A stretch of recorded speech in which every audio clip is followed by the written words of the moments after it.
6 weeks into Operation Epic Fury, and the picture is complex. On the achievement side, according to General Dan Kane at the March 31st Pentagon briefing, confirmed by Middle East Monitor, more than 11,000 Iranian targets have been struck. More than 150 Iranian naval vessels have been addressed. Iran's ballistic missile launch rate is down 90%. Its drone launch rate is down 83%. According to SOF News' April 3rd update, Iran has fired over 1,725 missiles and 4,446 drones since February 28th, and the pace is falling every week. According to SOF News, B-52 Stratofortress bombers are now operating out of RAF Fairford, fully loaded with 20 GBU, 31 2,000-pound JDAMs for strikes against Iran, the same bombers that just weeks ago were only authorized for standoff weapons. On the unresolved side, the Strait of Hormuz is still largely closed. According to SOF News, nearly 2,000 ships are stranded in the Persian Gulf. The Maham 3 and Maham 7 naval mines reported in the strait in late March are reportedly still in the water.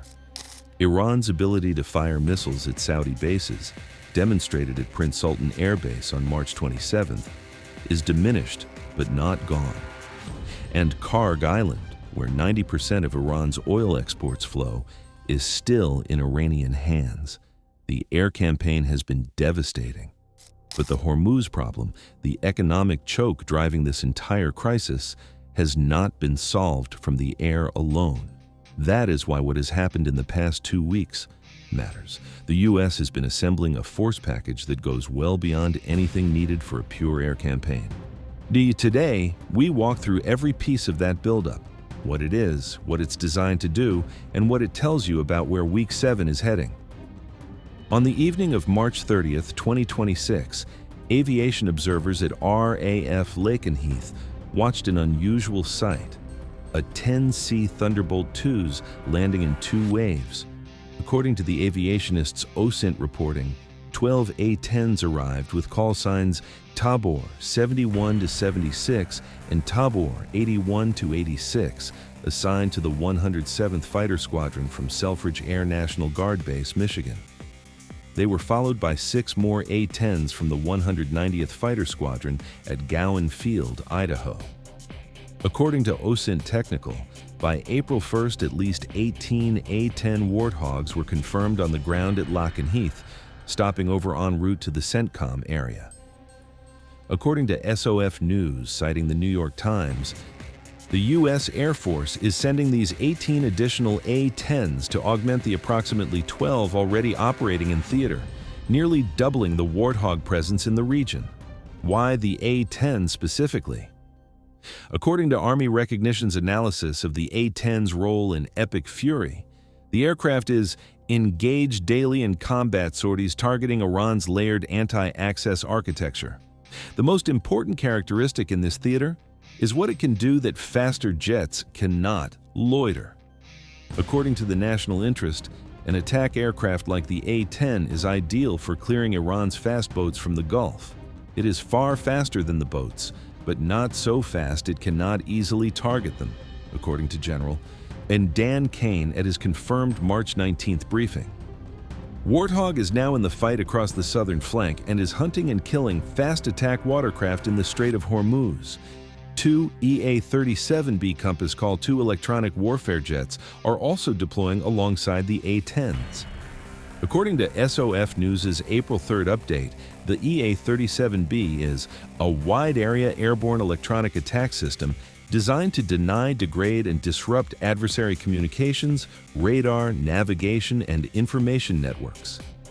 That combination, a 10s for close air support and EA-37Bs for electronic warfare suppression, is precisely the package that would precede a ground or amphibious operation by jamming Iranian coastal defenses and clearing fast attack boat threats from the operational area.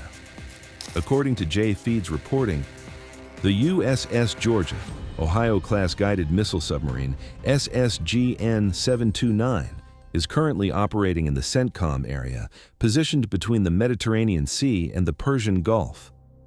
What makes the USS Georgia operationally distinct is its conversion from a ballistic missile submarine. According to 1945 and National Security Journal's analysis, each of the 4 Ohio-class SSGNs carries up to 154 Tomahawk cruise missiles in 22 modified launch tubes, with each tube holding 7 Tomahawks. That is more Tomahawks than any surface ship in the U.S. fleet, 1 submarine. But the missiles are only part of what the Georgia carries. According to the War Zone's reporting on the SSGN program, the Ohio-class boats are equipped with dry deck shelters, underwater garages that deploy SEAL delivery vehicles, or SDVs. These mini-submarines carry 4 to 6 operators through shallow water to a target without surfacing. According to 1945, the SSGNs can support more than 66 Navy SEALs and insert them clandestinely into potential conflict areas. This is not a torpedo submarine. This is a 560-foot underwater missile platform and SEAL insertion vehicle simultaneously. There is strategic context here. According to 1945's analysis, all 4 Ohio-class SSGNs are scheduled to retire between 2026 and 2028. According to 1945, each retirement removes 154 Tomahawks from the U.S. order of battle, a 75% reduction in strike capacity per hull as the fleet transitions to Virginia-class Block 5 submarines, which carry only 28 additional missiles each. According to 1945, the Iran campaign has already underscored the vital role of the Tomahawk, with the Navy exhausting stockpiles to dismantle IRGC infrastructure. The USS Georgia in this theater may be one of the last times this platform operates in a major combat deployment before retirement.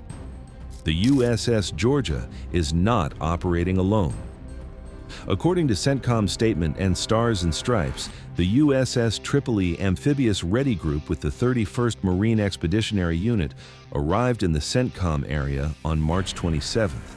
According to Zona Militar, this brings approximately 2,200 Marines with F-35B capability from VMFA 121 on the flight deck.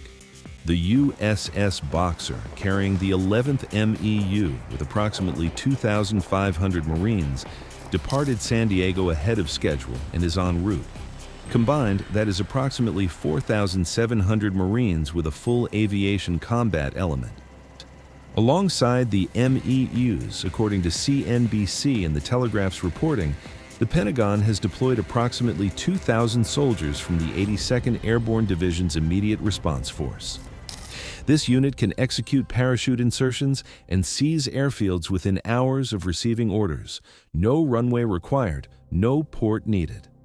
According to SOF News' April 3rd update, the USS George H.W. Bush CVN-77 has departed Norfolk toward the Middle East to replace the USS Gerald R. Ford, which sustained fire damage.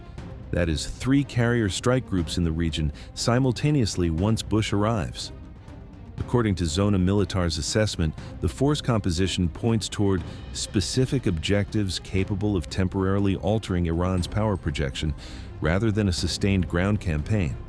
The 82nd Airborne's lack of armor, the MEU's amphibious specialization, and the A-10's loiter capability all describe a force designed for island seizure, coastal node capture, and short-duration precision operations, not a ground invasion of the Iranian mainland.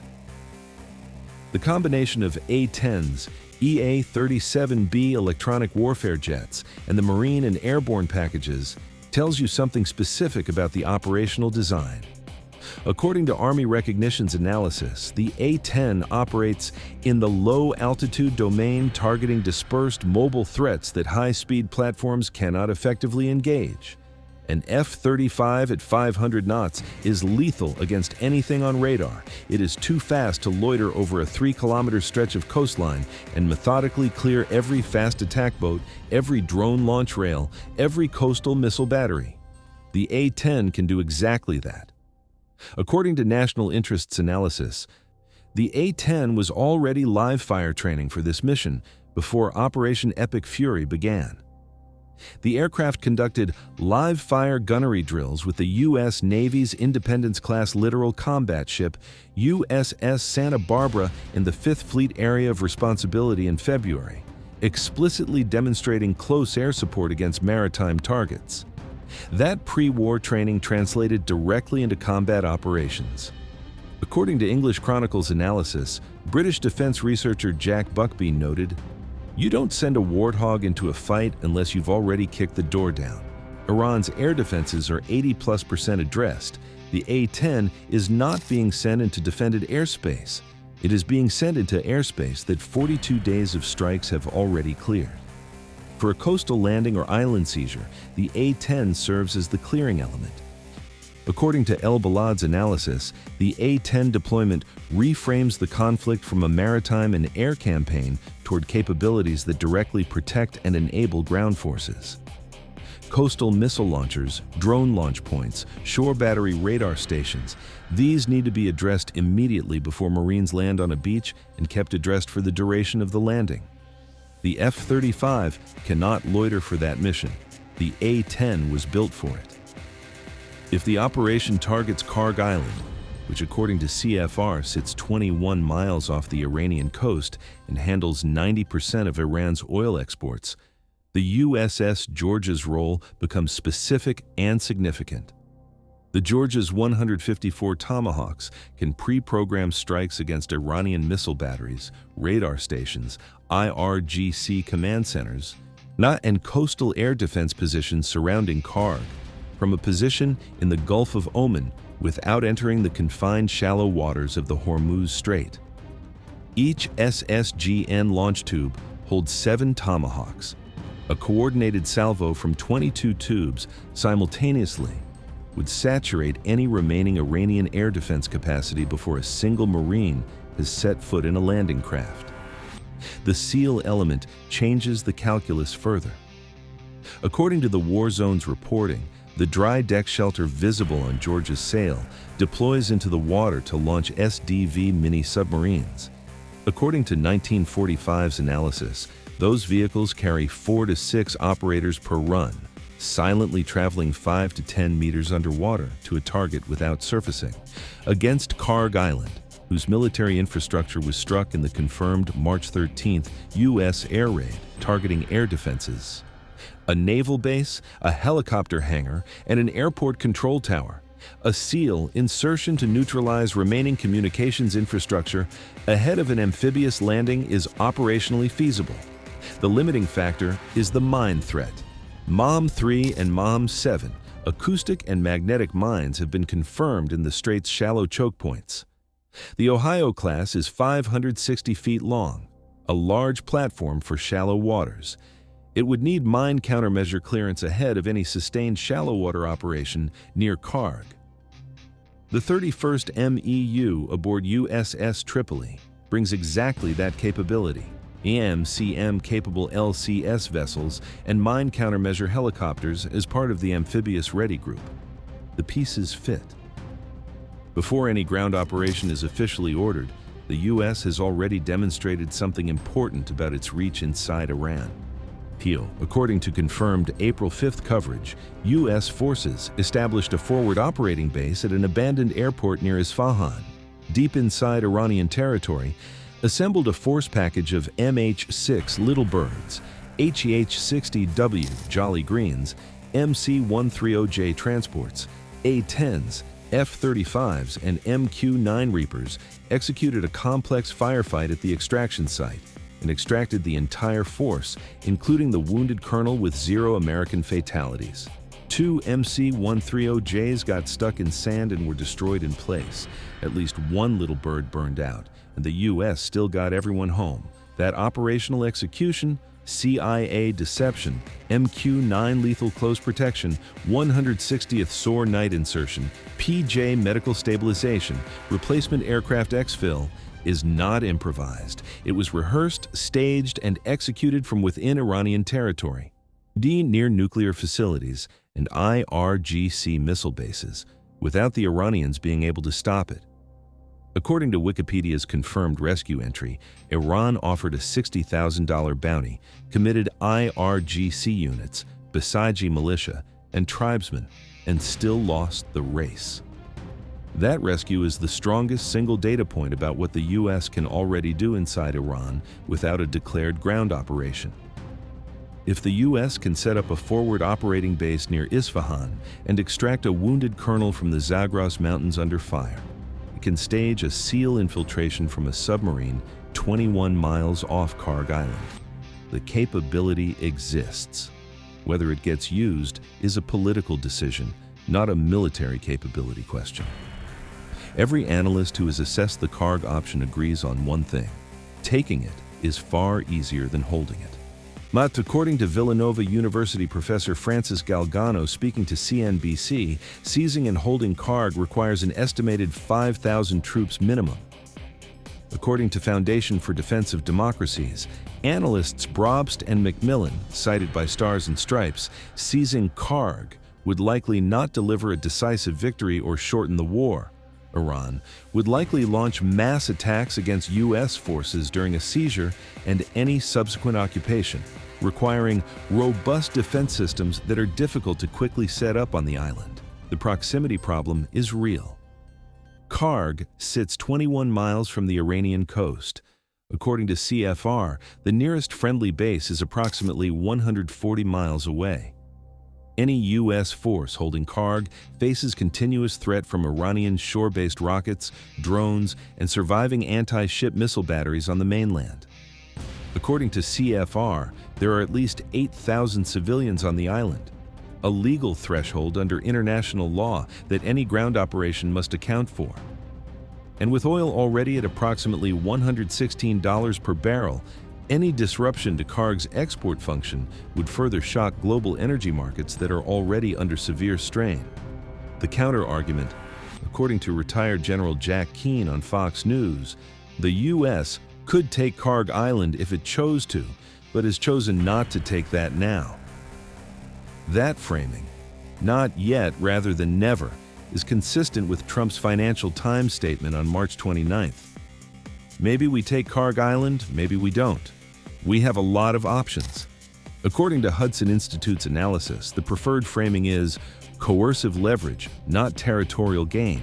Even the credible threat of seizing Kharg, backed by the visible force package, may be more valuable as a negotiating tool than as an actual military operation. Here's the piece that gets lost when people focus only on the military buildup. According to Stars and Stripes, March 31st reporting, Defense Secretary Hegseth stated that negotiations with Iran are real and gaining strength. He named active envoys Steve Witkoff, Jared Kushner, Vice President Vance, and Secretary of State Rubio. According to Wikipedia's Iran war entry, more than 20 Western-linked oil tankers have reportedly been allowed through the Strait. According to SOF News's April 3rd update, a French vessel, the CMA-CGM Kribi, made a confirmed transit of the Strait. DAS described as the first passage by a Western European-linked vessel since the war disrupted shipping. The force, buildup, and the diplomatic track are not contradictions. They are the same strategy at two levels simultaneously. According to CNBC's analyst assessment, the U.S. force presence is described as a tool of coercive leverage, signaling that Washington has credible ground options if diplomacy fails.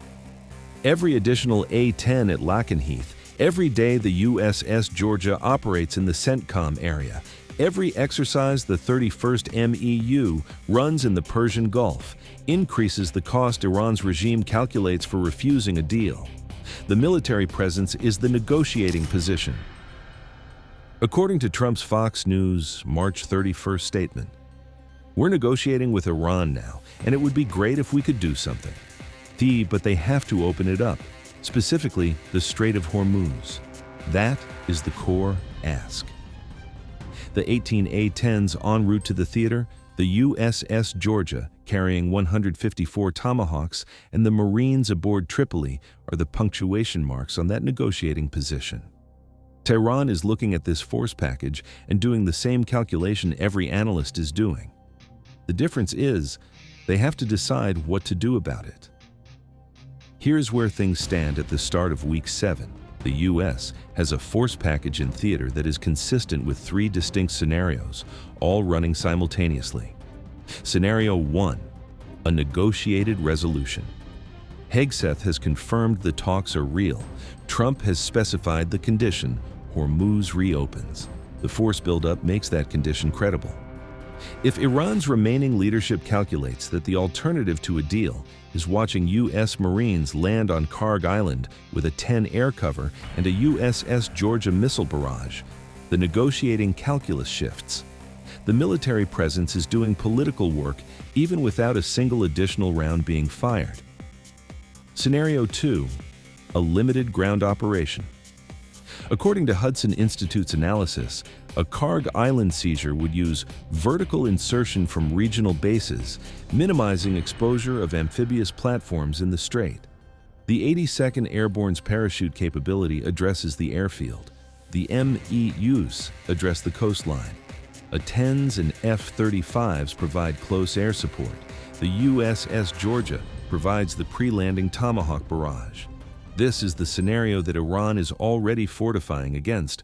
According to CNN and Jerusalem Post's reporting, Iran has been laying anti-personnel mines on Kharg's shorelines and moving air defenses to the island since late March. That fortification is itself a data point. Iran believes this is possible. Scenario 3. The campaign continues past any defined endpoint. According to SOF News, a third carrier, USS George H.W. Bush, is en route. The B-52s are flying overland. The Tomahawk production rate, according to RTX's confirmed 2026 contract, is ramping to over 1,000 units per year. According to 1945, the Iran campaign has consumed over 400 Tomahawks in the first 72 hours alone. The resupply pipeline is accelerating. This is not a force with a hard stop date. 2 things are worth noting in historical context. The A-10 Warthog is approaching the end of its operational life. According to National Interest, the Air Force plans to retire the last A-10s before 2030, with approximately 103 remaining in service. Operation Epic Fury may be the last major combat deployment of the Warthog in U.S. history. And the USS Georgia, slated to retire as part of the 2026 to 2028 Ohio SSGN decommissioning cycle, may also be making one of its last significant operational appearances. 2 legendary platforms, both approaching their final chapter, both operating in the same theater at the same time. Whatever happens in Week 7 and beyond, that context will be part of the record. Week 6 of Operation Epic Fury. An F-15 EWSO is safely in U.S. hands after 48 hours in the Zagros Mountains. 18. A-10 Warthogs are staging at RAF Lakenheath. The USS Georgia is operating between the Mediterranean and the Persian Gulf. 3 carrier strike groups are either in theater or en route. Marines from 2 MEUs are aboard ships in the CENTCOM area. The 82nd Airborne is positioned in the region, and Hegseth says the negotiations are real and gaining strength. All of that is true simultaneously. That is what Week 7 is walking into. Let me know what you think in the comments, and I'll see you on the next one.